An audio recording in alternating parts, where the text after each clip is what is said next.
And now we're going to be headed back to our lobby once again as we get ready for our next series of VortiX versus Liquid DeMu. Now, I have to tell you guys, if you didn't know, my brother is on Team Liquid. Fitzy here, he recently joined.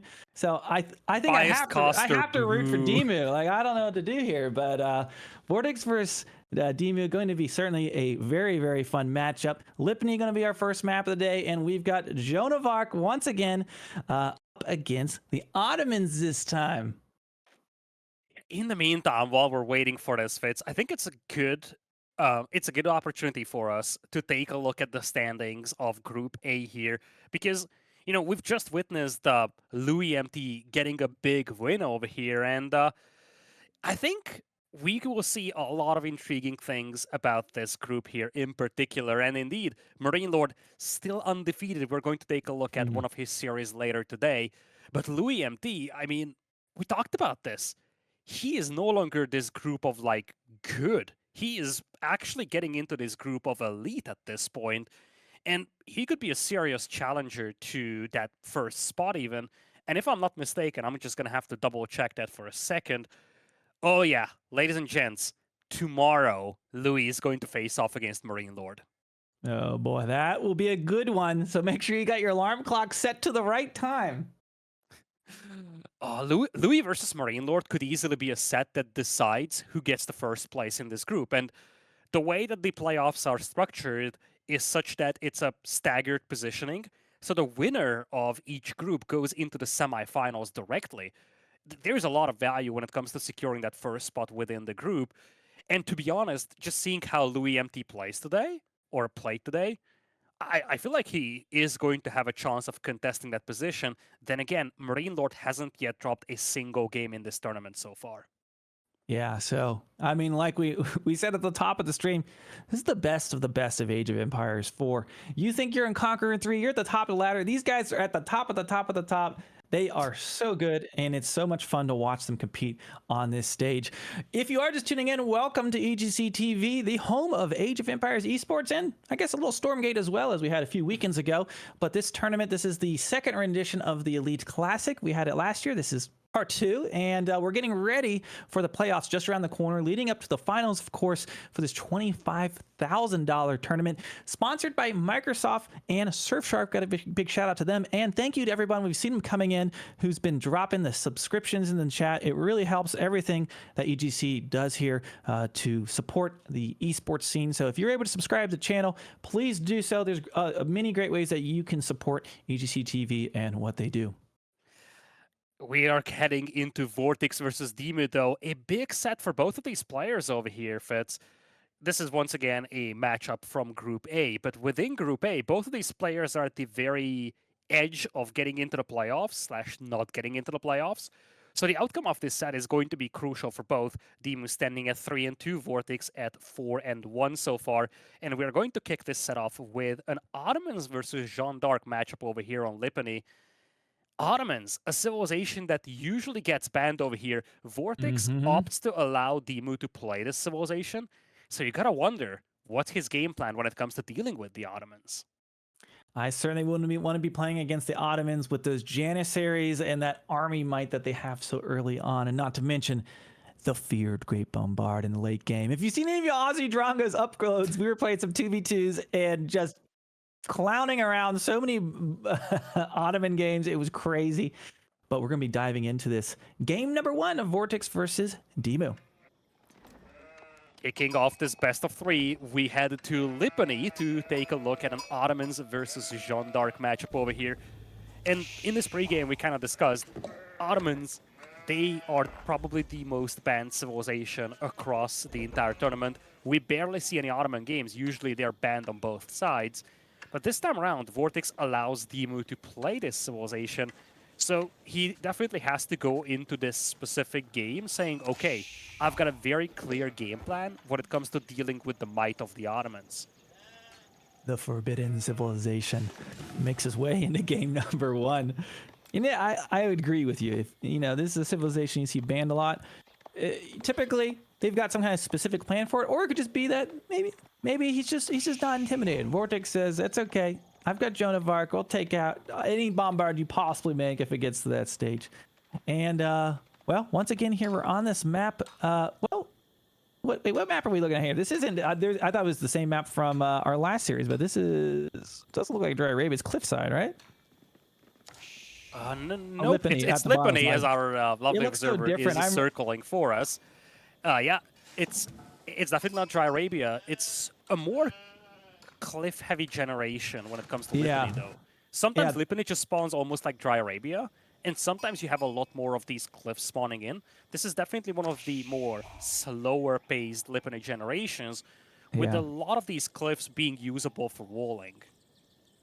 I'm used to the Lipany of old, where you had just like the most crazy of mountains and wood lines. And I was just looking at the mini map. I'm like, what? This looks like Cliffside with the like perfectly placed little cliffs there in the middle. But that could make for some interesting engagements as we get to the middle stages of this game. Right now, we've got, of course, just a simple openings going for the sheep all around the map. And as we get into the second age, I'll kind of keep an eye on what the Ottoman game plan is. He could go for that super aggressive H2 feudal gameplay you're used to seeing, or can just jump right up to the castle age, of course, going for that free producing of siege that is so strong. So we'll have to see what DeMu goes for. Going for our berry landmark. That's not the berry landmark. Twin Minaret Madras. Yeah, there it is. Okay. Indeed. So standard opening here for DeMu, no surprise on that front. And I feel like the big question here becomes what VortiX can do early game to slow down the Ottomans. The issue with the Ottomans, or when it comes to facing off against the Ottomans, is that the Ottomans will eventually build up an army that's just insanely difficult to deal with.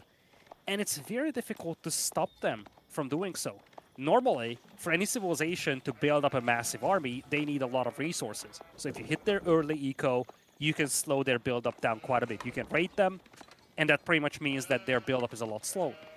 That's not so much the case for the Ottomans over here. Once those military schools are down, even if you start killing villagers, they will be able to build that army up. And this is why so many times we see that the Ottoman player has lost 15, 20 villagers by minute 15, yet they still win the game.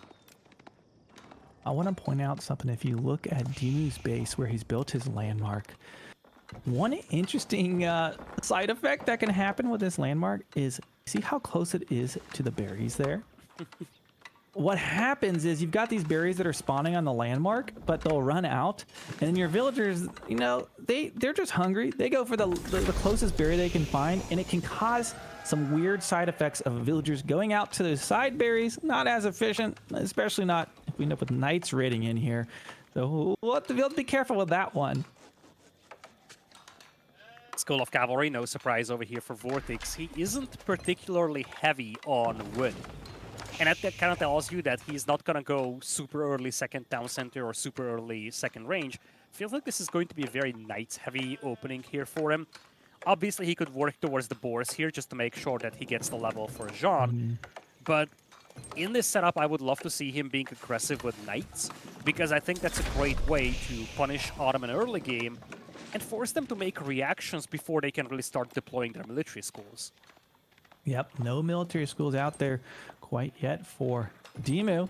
VortiX, not a whole lot on wood, so has been gathering a lot of food and gold to get some knights here early on here in the feudal age. Getting a little scouting. DeMu built a tower there early on just to protect, get some line of sight. He even upgraded with arrow slits just to keep his enemy away. Concerning for DeMu, I feel. That's a big investment, and sure enough, it's better than losing the gold mine, but at the end of the day, VortiX can still move up and harass the stone mine because the Ottomans need that early stone for the military schools. And I love the archer opening with Jean here. It's something that's going to be great against pretty much everything but the Sipahi from DeMu.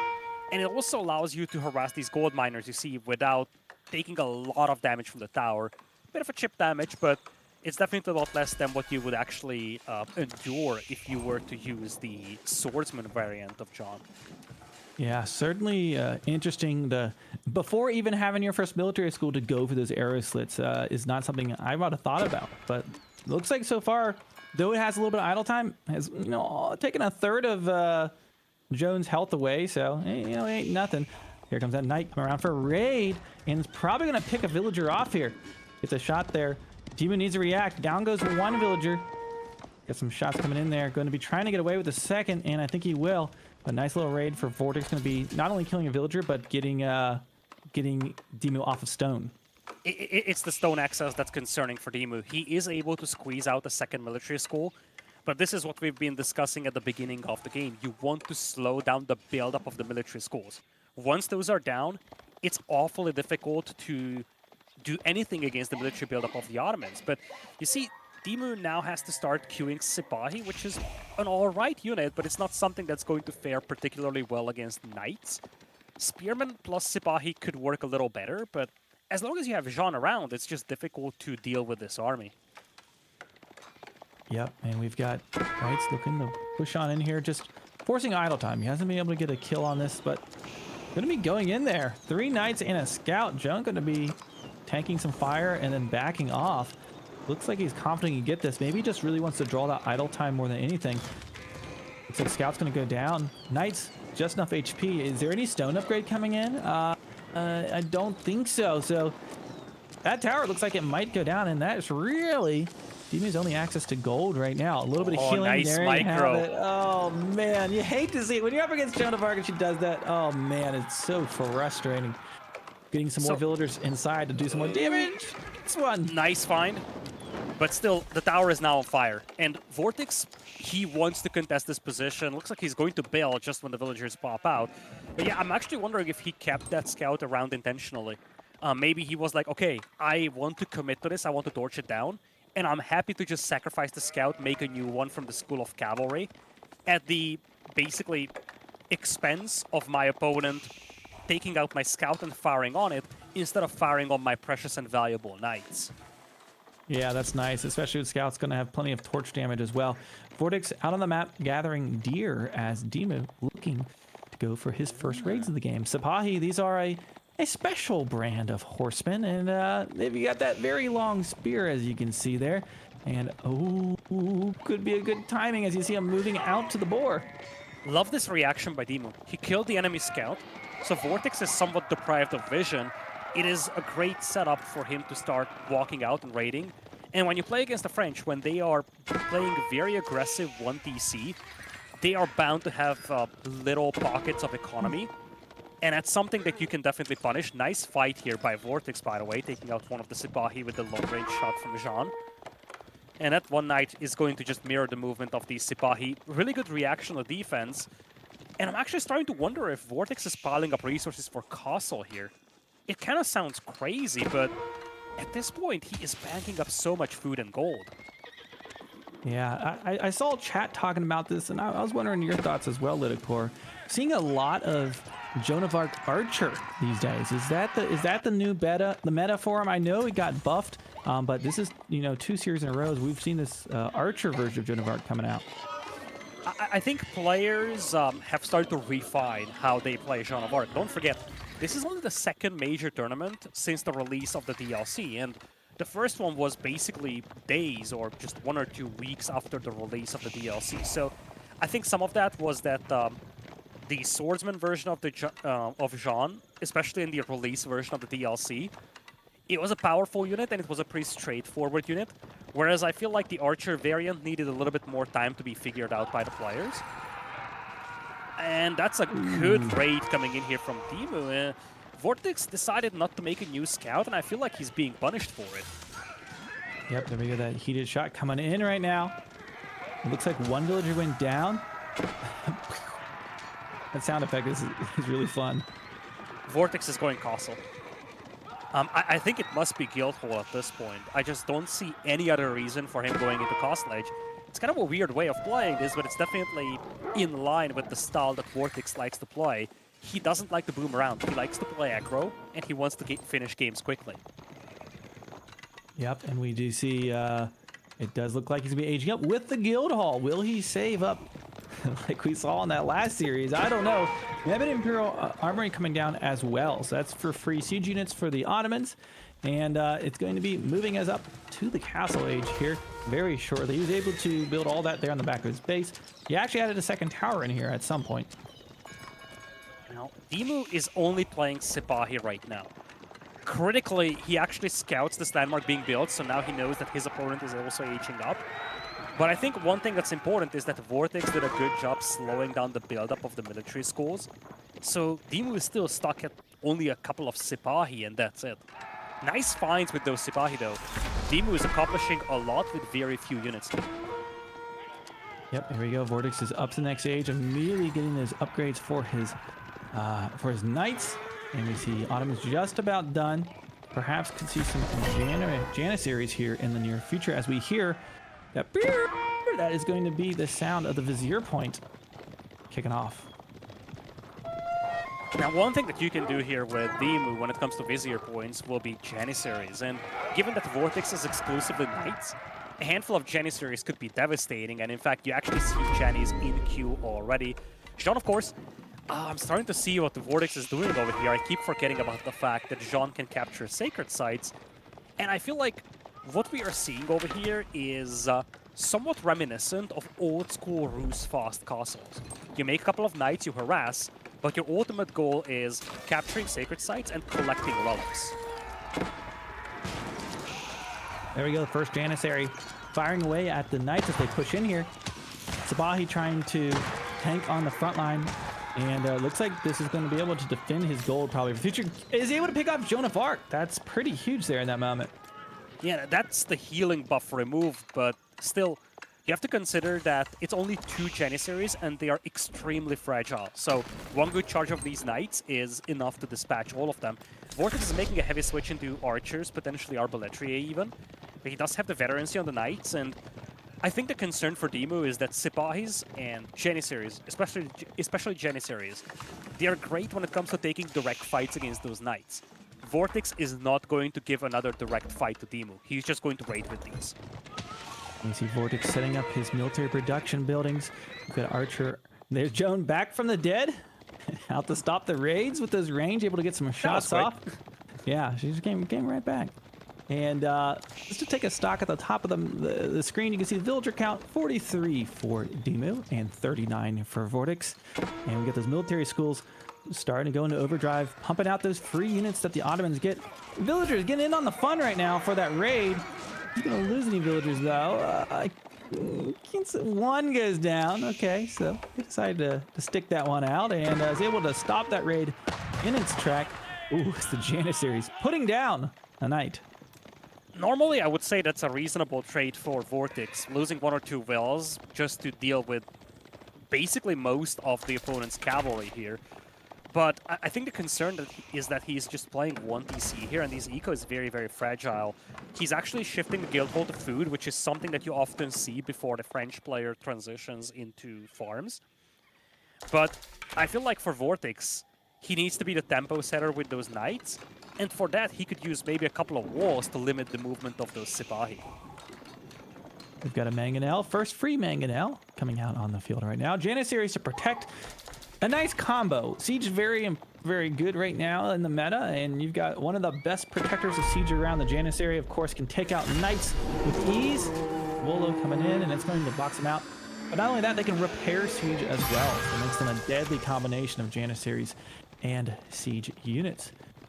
VortiX grabbing that relic.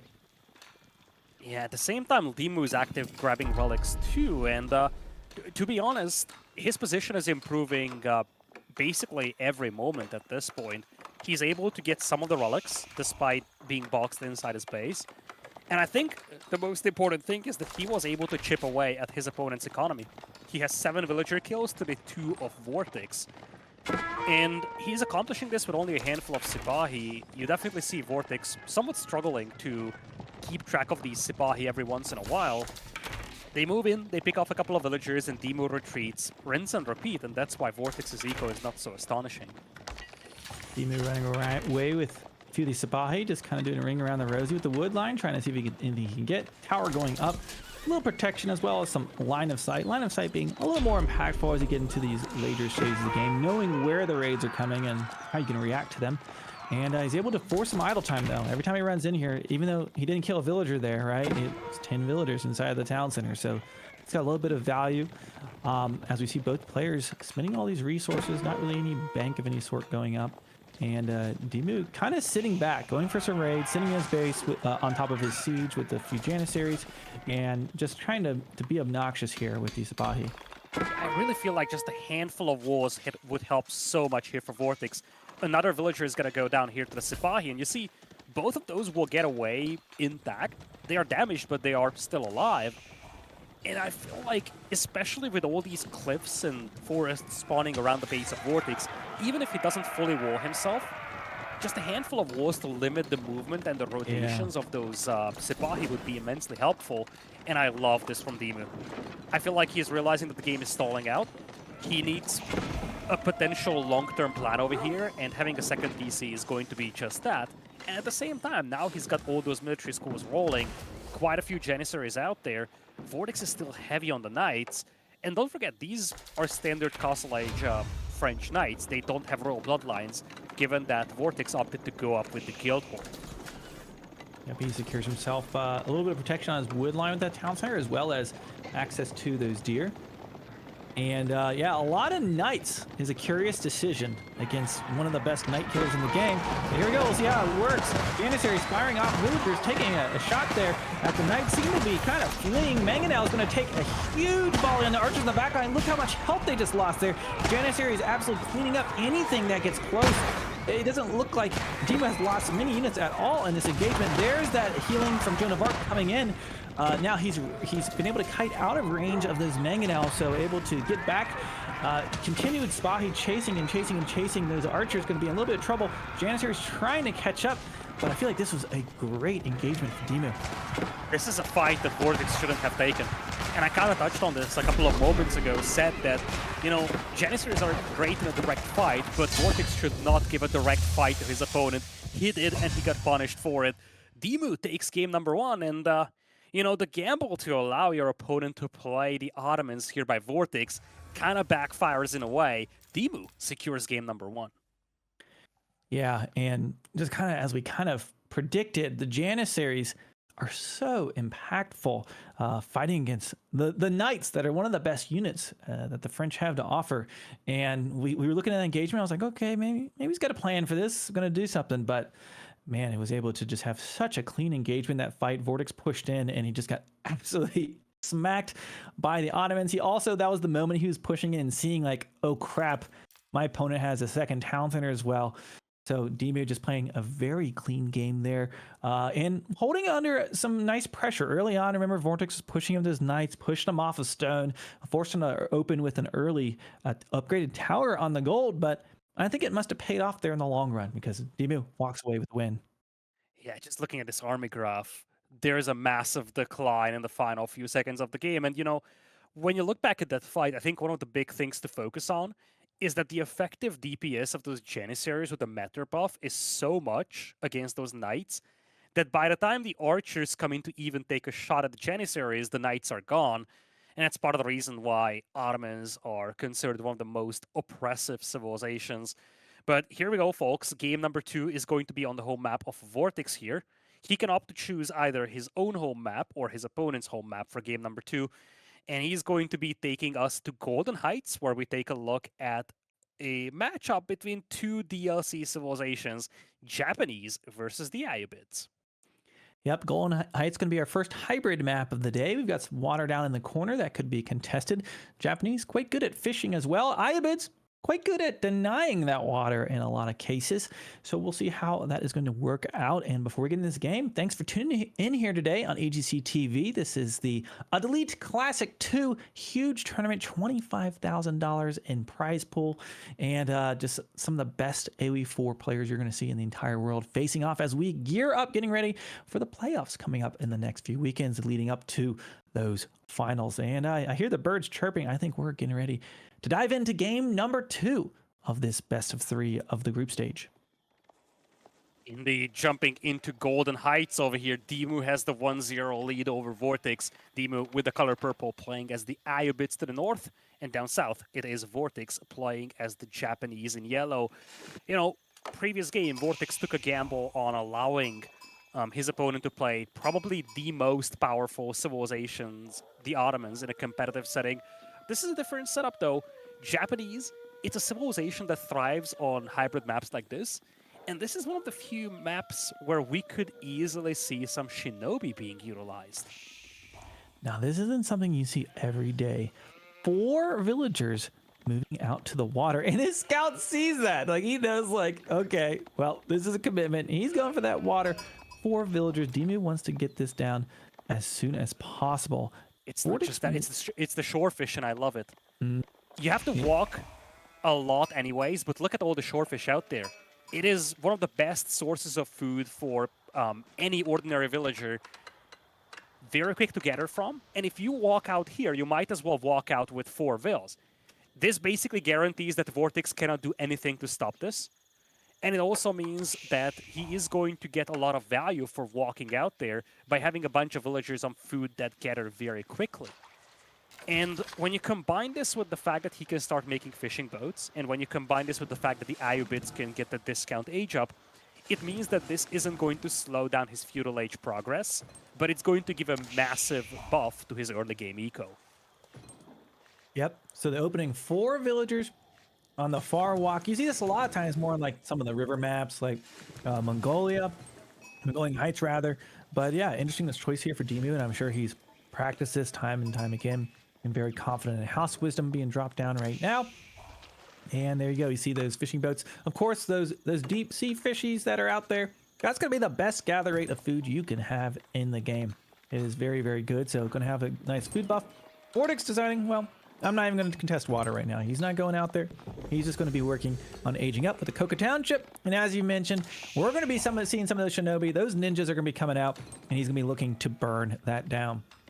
I haven't really seen Japanese being utilized on Golden Heights yet, because I don't think this map was part of the EGC Finals map pool.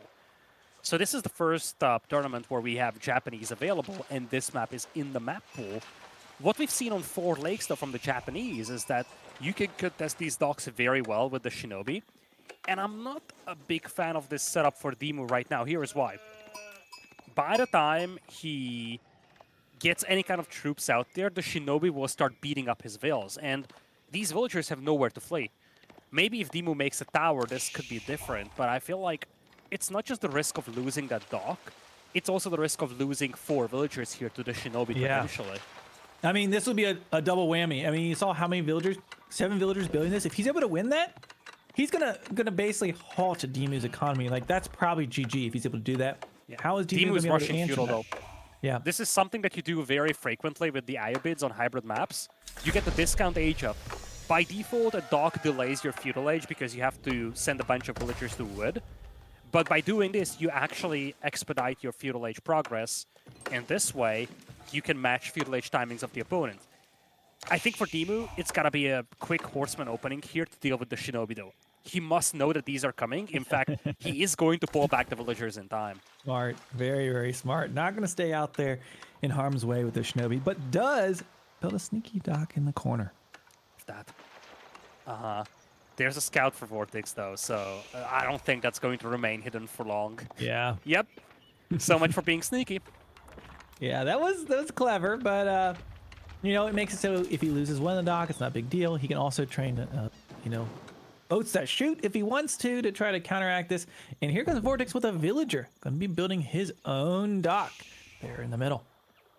Shinobi running across right now. Wolf getting involved, but he's a speedy boy. Going to be heading up towards that dock. DeMu right now going to be under siege as he just now reaches the feudal age. Here we go. You can see that shinobi. Where did it just go? It just blinked. Is it after a villager?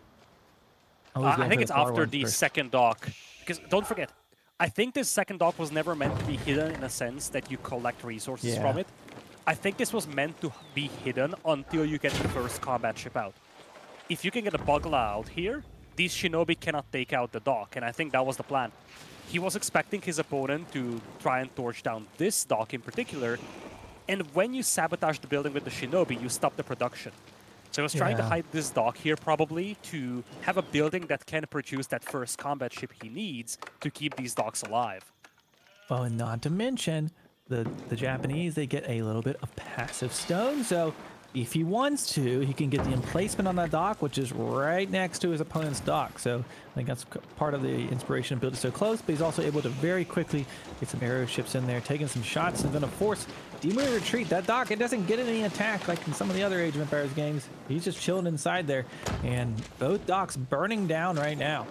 That is disastrous for DeMu. I think that's the nicest thing I can say about this. Neither of the docks are making any combat ships. Fishing boats will be taken out. His opponent already has... Look at this. DeMu's actually collecting fish right now just so he gets any kind of value for these before they get taken out. Yep. Hey, his dock's going down. Going to try to drop off the fish before it does. And a nice play from VortiX. It seems like he had a smart opening. You know, interesting, I was kind of thinking like, okay, well, the Japanese might open with fish and we have the Ayubids counter, but it was kind of the opposite here. We had the Ayubids opening with the fishing, we had the Japanese counter, and that will lead us into the kind of the mid game here, as VortiX will have control of the water and should be able to boom up his economy with that. The big thing here with the Shinobi is that they can sabotage the buildings such that the opponent cannot produce ships. For any other civilization, this is a tough matchup because by the time you start torching down those docks, you have a combat ship out, but not for the Shinobi. They take out the docks. Now, VortiX has a much more efficient economy.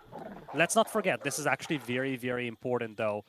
One of the big things here for VortiX is that he is going to have that fishing eco supplementing him, but it's also the fact that DeMu had to walk all the way back from the fish with those villagers. That's a lot of lost efficiency.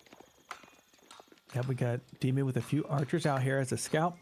Takes a little peek of what's going on. He even has a market, as you can see there, so it must have been trading up some resources and re-macroing there pretty early on, because he doesn't have a ton of resources, so... He wants castle. Oh boy. Look at the amount of gold miners he has, and VortiX now sees this. This is a clear indication that DeMu wants castle here. Unless he's buying resources on a market, which would be kind of suicidal this early. I have the gut feeling that he wants to go to castle. He's banking up food. He's mining gold very heavily. And VortiX should know that. Look at the reaction from VortiX. He's also starting to bank up resources for castle. We got a few archers. Archer's going to be your best chance against those Shinobi raids, and a very nice reaction there from DeMu. Is ready for it. You have to be so quick because they teleport in and bam, down goes your villagers. So he was ready for it. Also going to be moving down to the north woodline. I think that's just so that they're close to his archers. I had one scout from DeMu chilling right next to the enemy base here. But I think both of these players are playing with open cards right now. Both of them know that the opponent is heading into Castle Age. Don't forget, DeMu has used up his discounted age up and his quicker age up. So I'm actually wondering which way he's going to go. Maybe he's going to go dervishes. He's going to try to pick up some relics. Looks like he did lose a villager or two here to the Shinobi raid, but Shinobi do get cleaned up. Still, decent value for VortiX. Okay, so his archer's going to be able to keep him away for now. And DeMu, look at his food. He is ready to age up. Almost has enough gold as well. So going to be in a pretty good spot. And VortiX continuing, of course, to boom out there on the water. Going to be aging up too, with perhaps a better economy, I would say. So going to be a tough one, but it's definitely not a deal breaker quite yet. Archers going after Shinobi. He's able to pick him off. Ooh, they almost got away. Finally was able to get those last shots on him. There we go. We see the floating gate coming in right now for the Japanese. We'll have to check in on what the IM decided to age up with. That's going to be economic growth. This one's great. It reminds me of like an Age of Empires 3 age up. You age up and you get 8 villagers. Like that's a crazy kind of mechanic here with the Ayubids.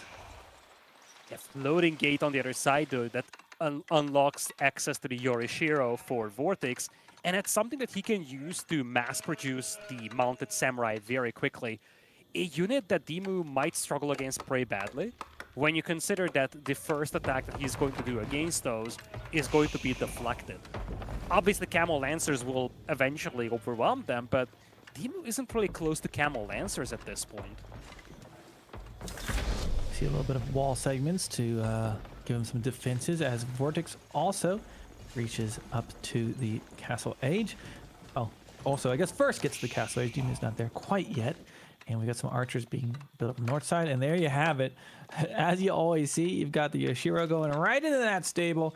And he's going to be pumping out those samurai. And there you go, going to be grabbing relics as well. So a little bit of race for the relics, and I think it's going to probably favor VortiX at this point. It's bad for DeMu that the relic race favors VortiX. He has access to I'm blanking out here. The dervish. Yeah, the dervishes, exactly. It's one of the fastest moving religious units of the game. Mounted Samurai might actually have gotten trapped in here, but he's going to be more than happy to fight this. Took out 2 villagers, and there is no opening indeed. He cannot retreat. He's just going to run circles around the enemy here, but really good value here for VortiX. Great diversion, and you know, the combination of all these villager kills with all the fishing eco means that VortiX is up by 13 already. I was surprised he didn't take out that low HP villager. DeMu just stayed alive here. He didn't lose any villagers in that, which is crazy. Tons of idle time. But yeah, DeMu kind of backed in the corner. He got pushed off water, so Eco a little bit behind. And then if VortiX is able to grab all these relics, not to mention the sacred sites, I'm not sure how long he'll be able to survive there in just that little sliver of land. Yeah, so the big point here is that when you have access to the dervishes, they can yoink those relics extremely quickly. And when you're behind in the relic race, even with dervishes being available, that's usually a bad sign. Shinto priests, of course, are also immediately available for VortiX, and he gets one to start Castle Age with. But they take a long time to walk across the map. You see, relic number 2 is just not being brought in by VortiX, but DeMu is nowhere close to being able to start picking these up. And if he's down by quite a lot of eco, now he's just down by 5, by the way. If he's down by so much eco and he doesn't have any of the relics, that's going to start snowballing out of control. Okay, we see DeMu with tons of villagers on gold, but realize when that gold runs out, he has to adventure out to the land of the samurai. Right now, we got Priest bringing in the relics right now, and I don't see how DeMu's going to stop this. He could maybe snag the one in the north if he invests in it, but I'm not sure if he'll even try at this point. So, He's got a dervish queued up. He needs to. At the very least, he needs to say, okay, I'm going to get 1. Yeah. It's not even a matter of him getting 1 at this point. It's a matter of him denying VortiX from having 4 or 5.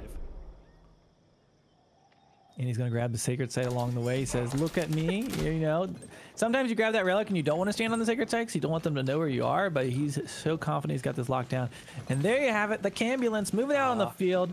He's going to be grabbing the relic to at least the north side. Very cool unit there.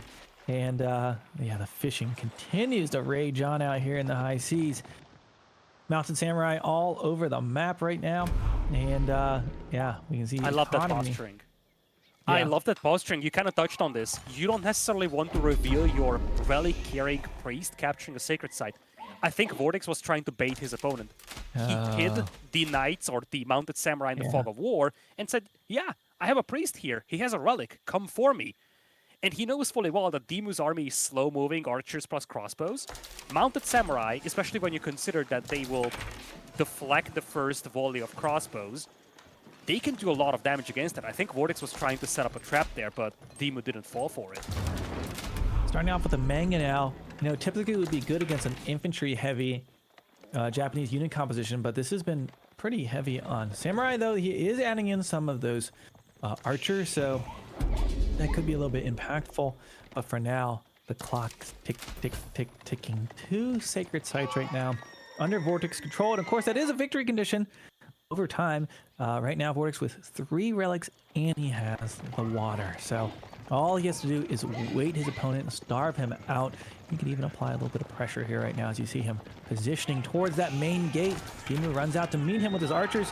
2 mangonels, a lot of builds. Shot. Oh, he's trying to move out. Yeah, Bannermen are now coming out, so those Yumi archers will be buffed by the Bannerman. No Uma Bannerman just yet for the VortiX, so his Mounted Samurai Ordinary. But I think he's starting to realize that his opponent is struggling for food. In fact, he's posturing on the hunt. Don't forget, he knows fully well that the right side of the map actually doesn't have a lot of food, just a single berry patch plus deer.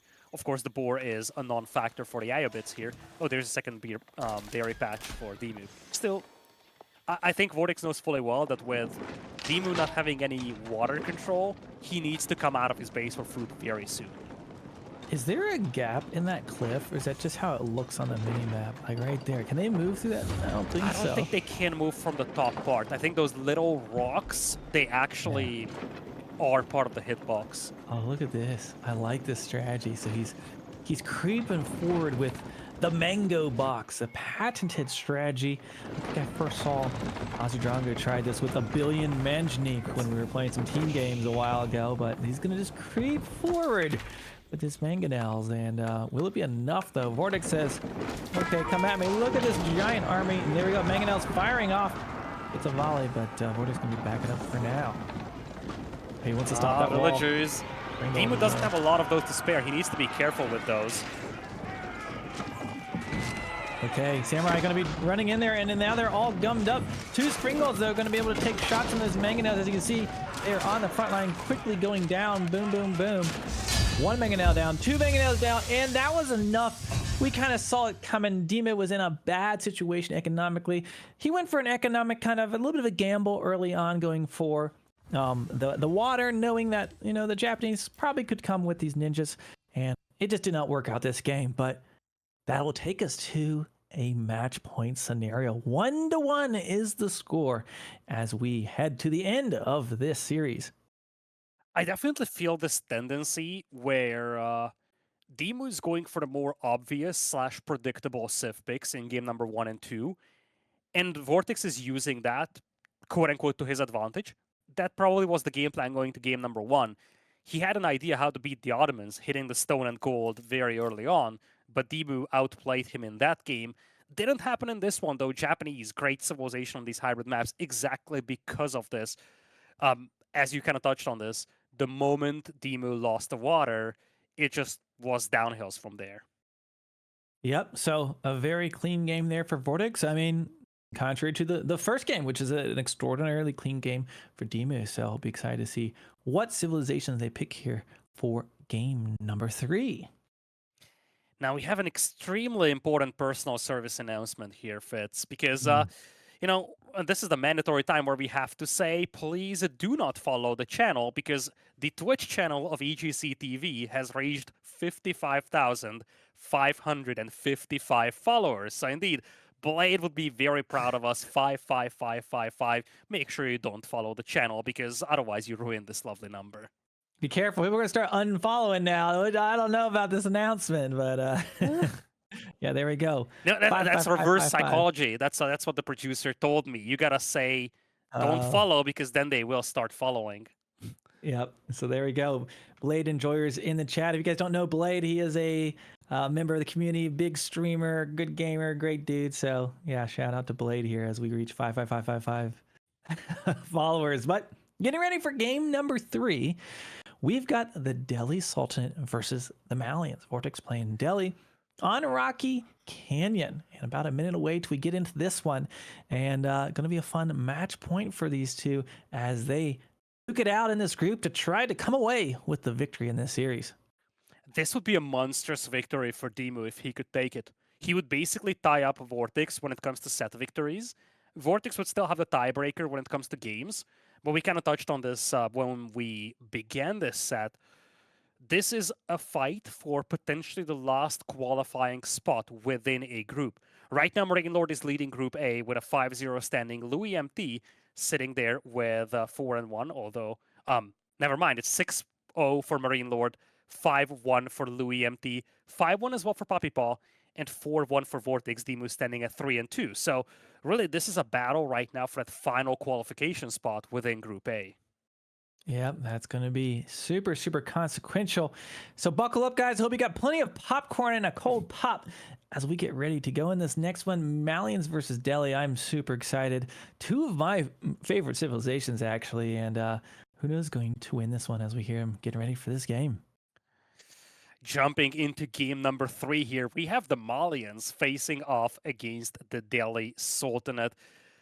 Not a matchup that we commonly see, not a map that we commonly see in this tournament so far. Rocky Canyon is where we're heading. But Fitz, we had this tendency in game number 1 and 2 where VortiX kind of tried to counterpick the somewhat predictable civilization selections of DeMu. It worked out in game number 2, not so much in game number 1. Let's see what VortiX's Delhi can do against the Malians here on Rocky River. And as we get ready to start off this game, you can see this map has berries all over the place. You see berries here, berries there, particularly across the middle of the map. It is a berry rich map. And we'll see on the, it looks like for DeMu's base, he's got gold in the back, which is nice. When you're building those pit mines, Malians, they extract gold for free out of those pit mines passively, and they build those houses around it to buff it up. So always nice to have that behind your base and not to the front. Sometimes the RNG gods aren't great for you. Pointing out right now the berries in the middle, berries in the back. Big shout out to Vodka, our observer here for the day, doing an excellent job as always. And looking at VortiX base, he's got some gold kind of towards the front of the map, not to mention his berries that he started out on. So for the Delhi, going to be maybe a spot you could look to pressure, but that's going to be our setting here for this match point. Nice haul of sheep here for VortiX.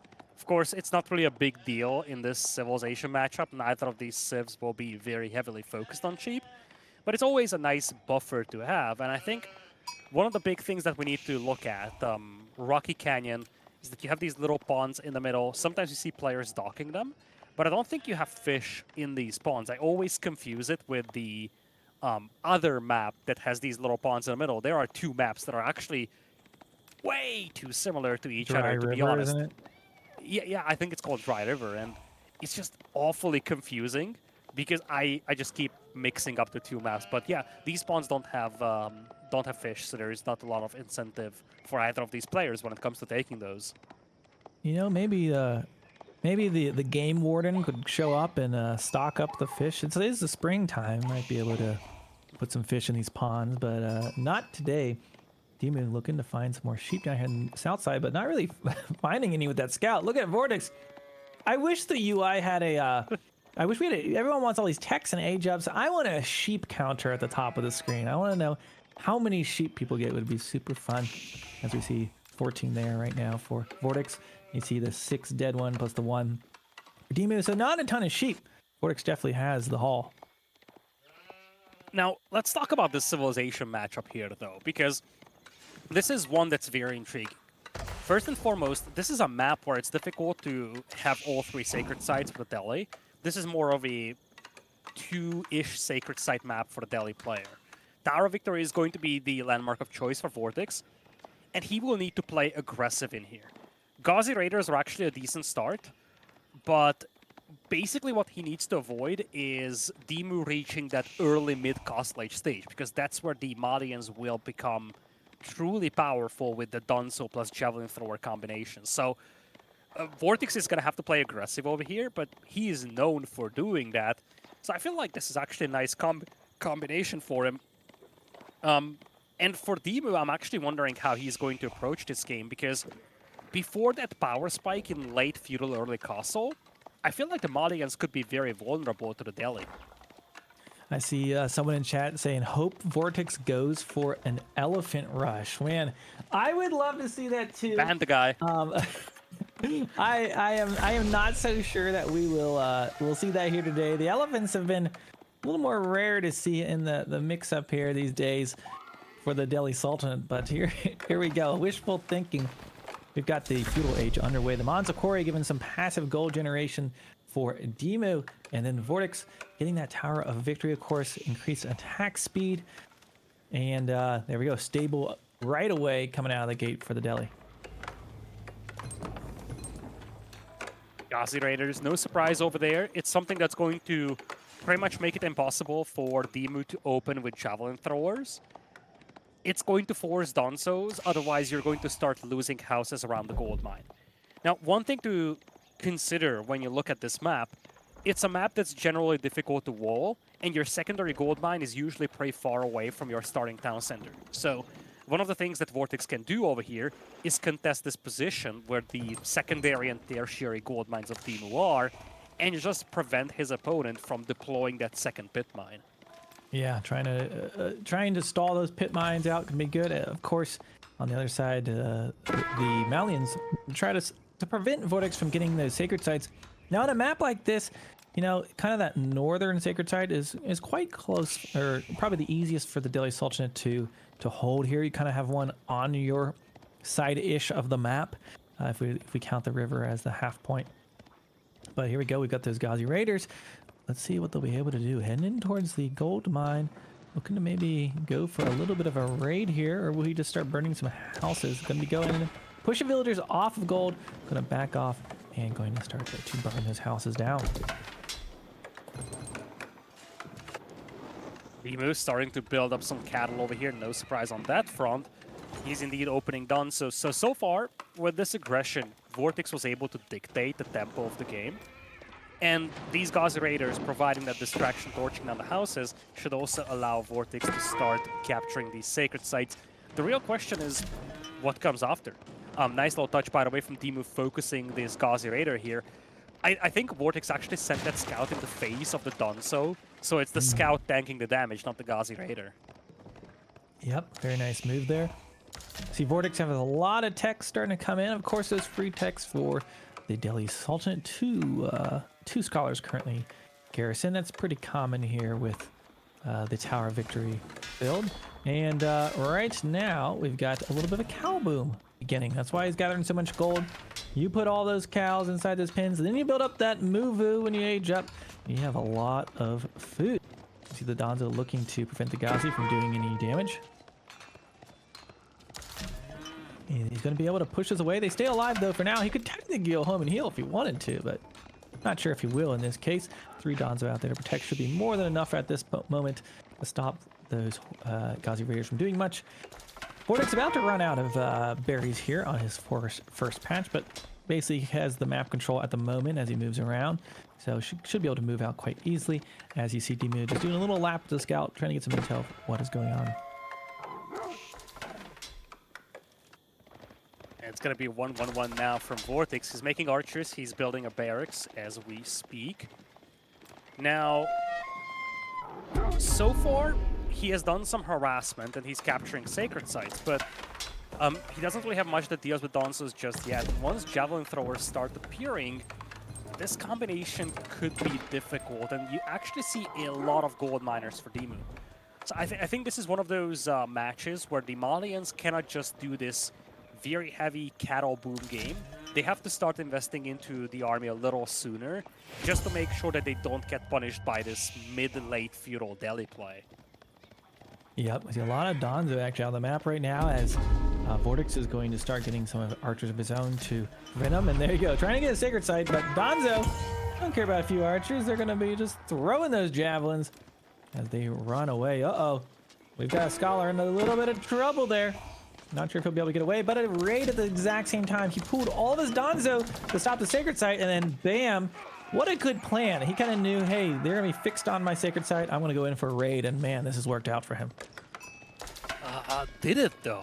He killed one villager at the expense of losing one scholar, and, you know, just losing momentum when it comes to capturing that central sacred site.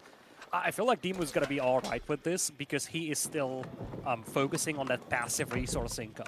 With other civs, losing villagers hurts a lot more compared to the Malians. Here, I think DeMu might be satisfied with this.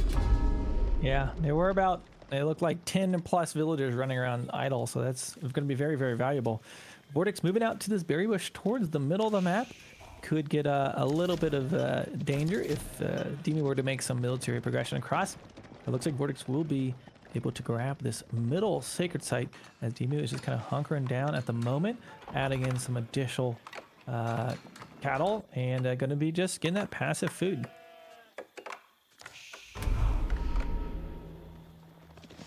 Second sacred site now captured by VortiX. This is where he needs to start pounding rock.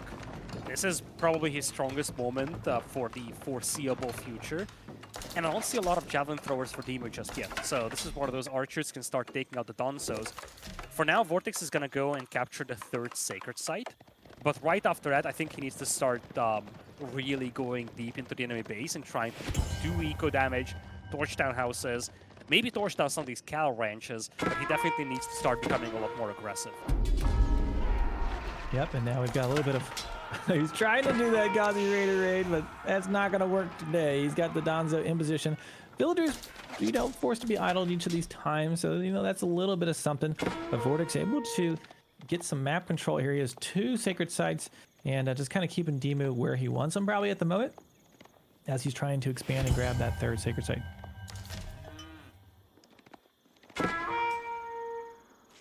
Okay, looks like Spearman's be able to protect that one. Down on the southwest side, he got it, and there we go. Sacred site victory approaching. That is a win condition, but most importantly, he's got the gold right now. That's going to be some nice income for the Delhi Sultanate.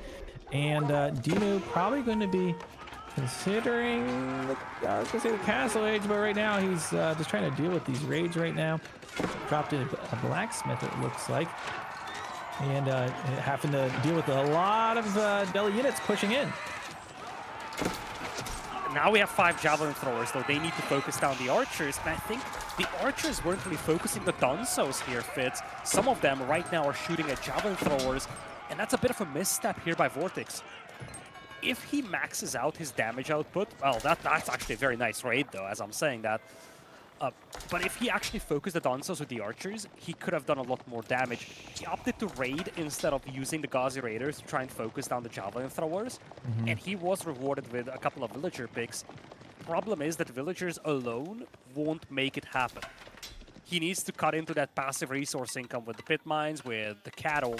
And when you look at the overall resource income, you actually see that it's still kind of comparable despite the Delhi player having a 6 villagers lead plus 3 sacred sites. Yeah, he's got good map control of this right now. Look at his army. I mean, look at the army count, 45, 47 units versus the 24 of DeMu. He's able to keep control of this, and this is really good snowballing for the Delhi Sultanate. You can see DeMu is set up for a Castle Age Muvu to be dropped down right there, but what's he going to do? Somehow save up that amount of resources while dealing with immense Delhi pressure for VortiX to attack move into his base. This could get a little dangerous. You see right now, VortiX positioning, pushing in there. Gonna force DeMu to retreat back into the depths of his base. Villagers also got caught there. Might get 1 or 2. One, I think, did go down. So he pushes in there underneath some towns under fire. Ghazi got to deal with the Donzo on the front line. Archers, though, from the back line, trying to pick off those Donzo as much as they can. He is going to retreat. That was a costly raid for VortiX, but a lot of idle time, and he's still just reinforcing behind this. I feel like the window is shrinking very quickly. He needed to take those fights before the javelin throwers come in. And now, javelin throwers and Donsos will take out everything that VortiX has. I feel like now, DeMu has an army that his opponent cannot really respond to. And as long as he doesn't do stuff like this, as in splitting up the javelin throwers from the Donsos, I feel like VortiX simply cannot take this army out. Yeah, DeMu can just, every one of those volleys is a dead archer if he plans this out. Yep, trying to get that micro. He also able to take out Spearmen. They have considerable range. The javelin thrower is being one of the best defensive units in the game. Just be able to sit there, under close town center fire, take shots at afar at Spearmen, archers, what have you. And he's looking to, just stay here, turtle up. VortiX trying to decide what to do out here. VortiX is now going up with the compound of the defender here. That could be a nice change-up because men-at-arms could be extremely devastating against this composition. But I feel like the moment DeMu sees that, he knows that he needs to fight this. First of all, it's going to take a long time for the Delhi players to get their upgrades in. Second, there is the Sacred Site countdown also going on. And probably most importantly, if you just spent a bunch of resources on aging up, that means that you haven't spent those resources on actually making army. And here we go, he's pushing on in, looking to try to earn down that pit mine, and probably will be able to do it at the moment. Yep, down it goes. And DeMu going to be bringing his army up. Here comes the Javelin, going to be taking some shots, but not before the pit mine goes down. VortiX is going to get out. Yeah, one thing that DeMu doesn't have is mobility, and VortiX does have 14 Ghazi Raiders. So now this turns into a game where VortiX needs to use that mobility to just keep DeMu's army occupied. And on the other side, DeMu needs a couple of walls just to make sure that it's a little bit more difficult to harass him with these raids. But the moment he sees VortiX being up in Castle Age, he's aging up with the Grand Fulani Corral himself. He's going to get a much quicker return, or a return of investment from this compared to what VortiX is getting. I feel like at this point we're getting to the stage where VortiX's only win condition might be those sacred sites in 5 minutes. Yeah, I mean, 5 minutes have counted down. I mean, it's going to be really hard to spread your army across the map to hold all of these. But who knows? Maybe you could do it. And there we go. DeMu reaching the castle age. That Grand Fulani Corral going to make that food skyrocket right now for DeMu. And he survived that, you know, that scary part of the Delhi feudal age. Now we'll see what happens. Will DeMu be looking to go on the offensive here with his army? 9 out of 10 games against the Malians finish in this window. This is the most powerful window that the Malians have in the game. This early castle age with the Grand Fulani Corral. They do get, of course, the veterancy on all these troops. If they start switching into Donsos or to Sofas, they do get imported armor. In general, this combination of Donsos and Javelin Throwers is difficult to beat. And now he has the head start against VortiX. VortiX is trying to make some Lancers, but those will get shredded by the Donsos. He's making some men-at-arms, but the build-up is very slow. Everything else is feudal age units only. Now, VortiX has 3 sacred sites, and he's going to have every single one of those relics. But I'm just struggling to see how he can take a good fight against the army that DeMu has right now. Yeah, Ben, you can see DeMu is actually kind of just sitting back, guarding his gold expansion. VortiX grabbing those relics. 4 minutes left on that sacred site, and been a lot of gold over time. He's been able to get a lot of resources out of that, and now we see Spearman on that sacred site. Gonna try to decap that. Is he able to do it? I see VortiX's army on the way. I think he should be able to stop it, and DeMu's bulk of his army is on the other side. Might move up to the far reaches of the map to try to grab either the mid or northern sacred sites right now. VortiX needs to stop this decap. He has a legit win condition with these sacred sites. But without them, I just struggle to see how he's going to stop that army, as we kind of touched on that. Some Musafari warriors also making their way in for DeMu. Oh boy, I think he's going to try to force a fight now. And I don't think that VortiX can fight this, although he's up to 12 men-at-arms. That's a massive spike compared to what he had. He cannot afford to fight with them in small groups, though. Those need to tank up all the damage from the Javelin Throwers in the one major fight that's coming up. He just lost several of those right there, but here we go. Big fight. DeMu positioning back towards the middle sacred site. VortiX bringing in his entire Delhi army to battle. And let's see what happens here. Archers trying to pick off Danza, but look at the number of javelins. They actually kind of, at this point in the game, do a little bit of overkill if they target the archers, but he's even using those javelins to pick off man-at-arms or pick off a horseman. So it's working out a little bit for him as he continues to kite, trying to get back there as VortiX just chases and chases and chases. All 3 sacred sites. Was he able to hold it? I thought that northern one was going to go down, but I think he might have held all those sacred sites. Oh man, that's going to be huge. If he's able to keep DeMu pinned to his base, I mean, 3 minutes left, that could be a real possibility. Man-at-arms chasing all the way back to his main base. DeMu now under the cover of the town center. VortiX, though, continuing to push up. A little bit of a meat grinder here, though, as we've got the Malian unit production happening right on top of VortiX, but he's got lots of knights, he's got lots of man-arms. This might be enough for him to take. It's hard to really tell here, but I think VortiX is winning this engagement. His second range defense is just now finishing here, and that's going to help a lot against those Javelin Throwers. And indeed, Donsos are mostly gone from DeMu, and you still have a couple of Lancers out here. DeMu just needed a handful of additional Donsos to deal with this. I think he's going to clean this up, but now the timer is down to 2 minutes, 20 seconds, and then there's a second wave. I think right now VortiX is saying, okay, I'm fine throwing units into the meat grinder because I do need this sacred site victory. I don't think he can take another fight like this, but he only has 2 minutes left to hold. The left-hand side sacred site completely undefended, however.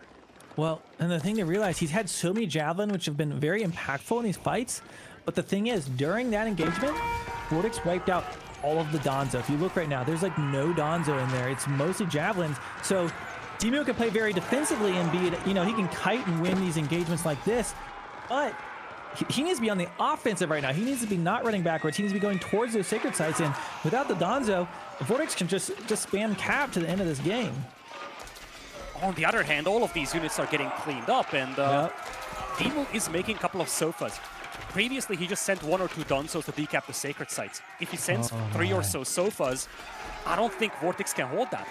I think VortiX needs to make a choice. He either fights in the middle or he holds the sacred site to the left. It's getting dicey here for VortiX. And I think just looking at the efficiency or the lack thereof of these fights for VortiX, I think it's now clear that the Sacred Site is his only way of winning this game at this point. I have a sneaking suspicion that there's going to be a buzzer beater Sacred Site decap here coming up. We'll see if VortiX can pull off a hold. He may even have to pull the villagers or something. I don't know. We're under a minute away.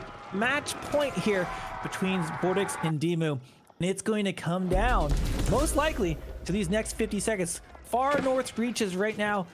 VortiX is currently losing that Sacred Site. I don't know what he has up there. And that south side's now got something on it as well. Could this be Sofa perhaps chilling up there?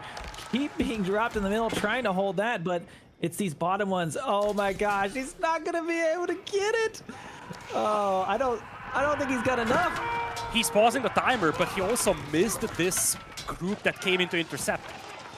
DeMu was trying to intercept these reinforcing troops, but he's gonna get cleaned up on the Sacred Site, so the countdown continues. We're down to 40 seconds here. DeMu needs to stand on that Sacred Site. He killed it. Oh my gosh, is he gonna pull this off? It was looking like DeMu was about to grab it. Very nice split micro here, because they're Lord. all over the place. Middle, we got something going on. What is that? Okay, he's got to keep to protect that. It's down to the northern and south Sacred Site. I think VortiX might pull this off. I think he has it. I think DeMu misjudged this. He was trying to intercept the reinforcing forces. If he just stands on that Sacred Site with everything he has to the south, I think he has it. Now he's desperate to send in two Sofas, trying to pause it at 3, 2, 1. It's too late. VortiX takes game number 3. Man, that came down to the final few seconds. I really did think DeMu was somehow going to be able to stop it, but not able to get the job done. VortiX will take the series. It was extraordinarily close. I mean, we had game one, DeMu really handed out an easy victory there. And then VortiX came back, smacked back in game 2 and game 3 here. It was a buzzer beater. I thought DeMu was going to hold it and maybe take it back and get the victory, but a very well played Sacred Site victory for VortiX.